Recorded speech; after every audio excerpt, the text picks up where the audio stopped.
दफन 39। शाम का समय था। हल्की ठंडी हवा बालकनी के पर्दे हौले हौले हिला रही थी। आसमान में सूरज ढल रहा था और उसकी हल्की गुलाबी रोशनी वातावरण को संजीदा बना रही थी। अनिकेत और जॉन लॉन में बैठे थे। दिन भर की थकान के बावजूद उनके चेहरे पर संतोष था। पलक चाय लेकर आई। ट्रे को मेज पर रखते हुए उसने हल्की मुस्कान के साथ दोनों को देखा। रचित का फोन आया था, कह रहा था रात तक लौट आएगा। सुबह ही किसी मीटिंग के लिए निकला था, लेकिन फिर भी उसे लौटने में देर हो जाएगी। अनिकेत ने धीरे से सिर हिलाया और कप उठा लिया। उसकी नजरें चाय के ऊपर उठते धुएं में कहीं खो गईं। जॉन भी कुछ ज्यादा ही गंभीर लग रहा था। धीरे धीरे शाम और भी गहरी हो चुकी थी। हवा में हल्की ठंडक थी और घर के लॉन में लगी छोटी छोटी पीली रोशनियां झिलमिला रही थीं। अनिकेत और जॉन अब भी वहीं बैठे थे। पलक उनके पास ही कुर्सी पर बैठ गई। अंदर से परी की खिलखिलाहट आ रही थी। वह अपरा के साथ खेल रही थी। पलक ने हल्के स्वर में जॉन की ओर देखा। उसकी आवाज में एक संकोच था, पर फिर भी वह धीरे से हल्की मुस्कान के साथ कहती है, जॉन, परी तुम्हें बहुत याद करती है। जॉन का हाथ धीरे से चाय के कप पर रुक जाता है। वह धीरे से सिर झुकाता है, जैसे कुछ सोच रहा हो। पलक आगे कहती है, वो कभी खुलकर तो कहती नहीं, लेकिन उसकी चंचलता में भी एक खामोशी है जो मैं महसूस करती हूँ। जॉन अब पलक की ओर देखता हुआ धीमी आवाज में कहता है, मुझे भी परी की बहुत याद आती है, लेकिन शायद मैं उसके करीब आने में देर कर चुका हूँ। देर कभी नहीं होती जॉन, तुम हमेशा उसके लिए खास रहोगे। बस उसे एहसास कराते रहो कि तुम हमेशा उसके साथ हो। जॉन हल्का सा मुस्कुराता है, पर उसी पल जैसे उसकी आंखों में सारी पुरानी याद उतर आई। पलक थोड़ा रुककर गहरी सांस लेते हुए आगे कहती है, काश फेनी हमारे बीच से न जाती। परी को उसकी माँ की भी उतनी ही जरूरत थी जितनी तुम्हारी। जॉन के चेहरे से हल्की मुस्कान अब पूरी तरह गायब हो चुकी थी। उसकी आंखों में एक अजीब सा खालीपन था। फेनी उसकी पत्नी परी की माँ, एक नाम जो अब सिर्फ यादों में रह गया था। वह बिना कुछ कहे कुछ देर तक खामोश बैठा रहा। उसकी उंगलियां कप के किनारों को हल्के हल्के सहला रही थीं। उसकी आंखें अब किसी और जगह नहीं, बल्कि बीते वक्त के किसी अधूरे मोड़ पर ठहर चुकी थीं। जॉन धीरे से, जैसे खुद से बात कर रहा हो, बुदबुदाता है, काश, सच में काश वह हमारे बीच होती। पलक भी चुप हो जाती है। अनिकेत, जो अब तक सब सुन रहा था, जॉन के कंधे पर हाथ रख देता है। घर के अंदर से परी की खिलखिलाहट गूंजती है, लेकिन बाहर लॉन में 3 लोग चुपचाप बैठे थे। एक ऐसा दर्द जो न बोला गया, न सुना गया, बस महसूस किया गया। कुछ पल बाद यूं ही खामोशी में पलक के चेहरे पर हल्का सा तनाव नजर आया, मानो वह कुछ कहना चाहती हो, लेकिन कहने से झिझक रही थी। जॉन अपनी चाय के कप को धीरे धीरे घुमा रहा था। वह अब भी फेनी की यादों में खोया हुआ था। कुछ पलों तक एक गहरी चुप्पी रही, फिर पलक ने गहरी सांस ली और धीमे स्वर में बोलने लगी, जॉन, मैं तुमसे कुछ कहना चाहती हूँ, पर पता नहीं कैसे कहूँ। जॉन ने थोड़ा संशय के साथ उसकी ओर देखा। पलक, तुम इस तरह हिचक क्यों रही हो? कहो ना, क्या बात है? पलक ने क्षण भर के लिए अनिकेत की ओर देखा, जिसने हल्के से सिर हिलाया, जैसे उसे कहने के लिए हिम्मत दे रहा हो। पलक थोड़ा रुककर धीरे से कहती है, ये परी के बारे में है। जॉन अचानक चौकन्ना हो गया। उसका सारा ध्यान अब पलक की बातों पर था। क्या हुआ परी को? वह ठीक तो है न? पलक हल्का सा मुस्कुराई, जैसे उसकी घबराहट को कम करना चाहती हो। हाँ हाँ, बिल्कुल ठीक है, लेकिन बस एक छोटी सी बात है जो मुझे हाल ही में पता चली। पहले तो मुझे भी विश्वास नहीं हुआ, पर अब। पलक की बात से जॉन के माथे पर हल्की शिकन उभर आई। पलक, सीधे सीधे बताओ ना, बात क्या है? पलक ने गहरी सांस ली और धीरे से कहने लगी, परी को नीला रंग पहचान में नहीं आता। पलक की बात सुनते जॉन एक पल के लिए स्तब्ध रह गया। उसे लगा शायद उसने गलत सुना हो। क्या मतलब हुआ इस बात का? पलक धीरे से सिर हिलाते हुए कहने लगी, हाँ, सबसे पहले उसकी टीचर ने बताया था। तब मुझे लगा शायद कोई गलती हुई होगी, लेकिन जब मैंने घर पर खुद टेस्ट किया तो पता चला कि सच में परी को नीला रंग पहचानने में दिक्कत होती है।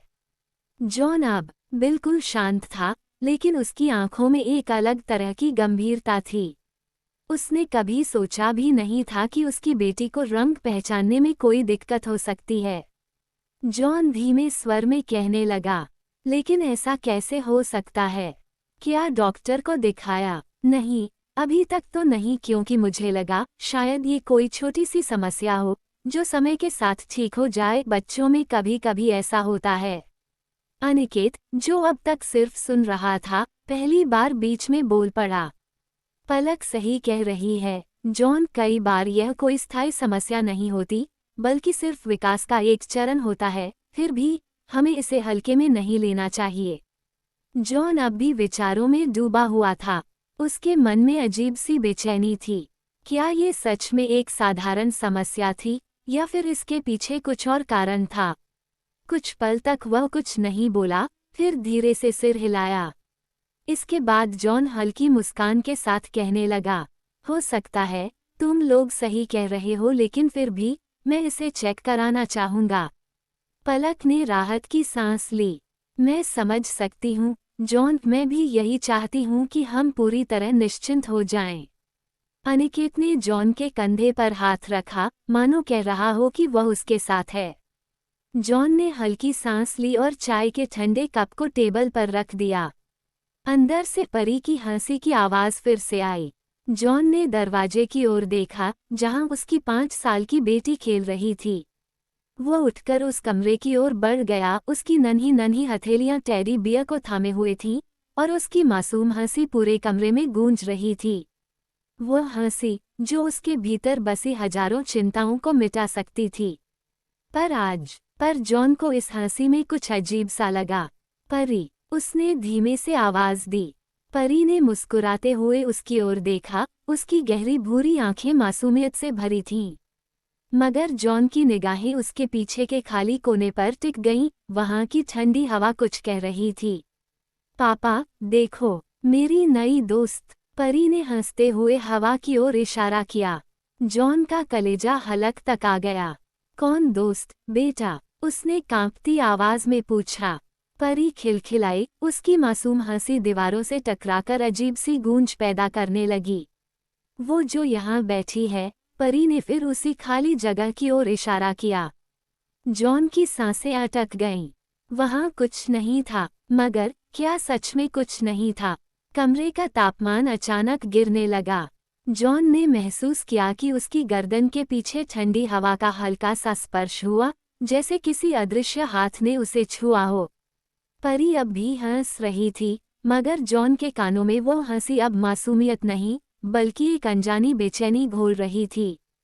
परी, इधर आओ, उसने घबरा कर कहा। लेकिन परी ने सिर हिलाया, जैसे कोई उसे रोक रहा हो। पापा, वो कह रही है कि आप डरने की जरूरत नहीं। जॉन के चेहरे का रंग उड़ गया। कौन कह रही है? परी। परी कुछ देर के लिए चुप हो गई। उसकी आंखें अब सीधे जॉन की आंखों में देख रही थीं, एक स्थिर, गहरी और असामान्य दृष्टि। जॉन का शरीर झंझना उठा। कमरे में अब भी ठंडक थी। परी के खिलौने जमीन पर बिखरे थे। उसने धीरे धीरे कदम बढ़ाए और परी को अपनी गोद में उठा लिया। वो अब भी मुस्कुरा रही थी, मगर उसकी मुस्कान में कुछ अजीब था, जैसे वह किसी और के कहने पर मुस्कुरा रही हो। जॉन ने झटके से दरवाजा बंद कर दिया और परी को सीने से चिपका लिया। रात का समय था। दिल्ली की सड़कें दिन भर की भागदौड़ के बाद अब शांत हो चली थीं। हल्की ठंडक हवा में घुल चुकी थी। सड़क किनारे लगी लाइटें धीमी रोशनी में जगमगा रही थीं। जॉन ने अनिकेत और पलक को बताया कि वह थोड़ी देर टहलने जा रहा है। अनिकेत ने पूछा भी कि वह अकेला क्यों जाना चाहता है, लेकिन जॉन ने बस हल्की मुस्कान देकर कह दिया, बस यूं ही, थोड़ा अकेले रहना चाहता हूँ। पलक और अनिकेत ने ज्यादा सवाल नहीं किए, क्योंकि वे जानते थे कि फेनी को याद करने के ये पल जॉन के लिए कितने जरूरी थे। दिल्ली का पुराना चर्च का पुराना भवन उस समय लगभग वीरान था। रात की गहरी खामोशी के बीच चर्च की घड़ी ने 11 बजने का संकेत दिया। जॉन धीमे कदमों से चर्च के दरवाजे की ओर बढ़ा। पुराने लकड़ी के दरवाजे पर हल्की नमी थी, जो इस बात का एहसास दिला रही थी कि यह जगह कितनी प्राचीन है। अंदर घुसते ही चर्च के भीतर की रोशनी फीकी और पीली थी। सुनसान गलियारों में उसकी आहट भी गूंजने लगी थी। सामने ईसा मसीह की एक बड़ी प्रतिमा थी, जिसके नीचे कुछ मोमबत्तियां जल रही थीं। जॉन धीरे धीरे एक बैठने की बेंच पर जाकर बैठ गया। उसकी आंखें किसी अनदेखी तस्वीर में खोने लगी। फेनी की तस्वीर। क्यों चली गई तुम? जॉन के हाथ अनायास ही जुड़ गए। उसकी गहरी भूरी आंखों में नमी थी। उसकी सांसें भारी हो गई थीं। काश तुम आज यहाँ होती, फेनी। उसी पल जैसे उसकी आंखों में यादें चलने लगीं, वो पहली मुलाकात, गोवा में उनका पहला स्पर्श, वो हंसी ठिठोली, फिर परी का जीवन में आना, और फिर वो काला दिन जब फेनी चली गई थी। जॉन की आंखों में खालीपन था, दर्द था, और एक न खत्म होने वाली उदासी थी। वो अपनी जगह से उठा और धीरे धीरे चर्च के भीतर आगे बढ़ने लगा। अचानक एक धीमी सी फुसफुसाहट गूंज उठी। सहसा जॉन ठिठक गया। उसने चारों ओर देखा। चर्च में कोई नहीं था, लेकिन मोमबत्तियों की लौ हल्की कांपने लगी थी। उसने सोचा, शायद उसका वहम हो।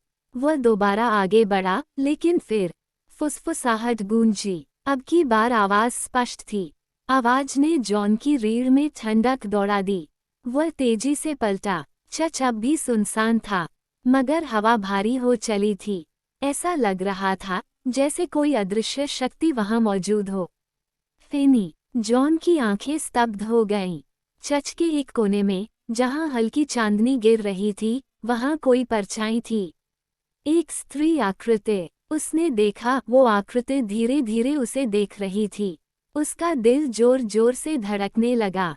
वह आगे बढ़ा, लेकिन तभी एक तेज हवा का झोंका उठा और मोमबत्तियों की लौ बुझ गई। अब चारों तरफ घुप अंधेरा छा गया। जॉन सांस रोककर वहीं खड़ा रह गया। उसका मन कह रहा था कि यह सिर्फ उसका भ्रम है, लेकिन उसकी आंखें कुछ और कह रही थीं। उसने कांपते होठों से धीमे स्वर में कहा, फेनी। लेकिन अब कोई जवाब नहीं आया। बस एक धीमा साया, जो अब और धुंधला हो रहा था। लेकिन फिर एक हल्की सी हंसी गूंज उठी। एक दर्द भरी हंसी, और चर्च की घड़ी ने 12 बजा दिए। फिर सब कुछ शांत हो गया।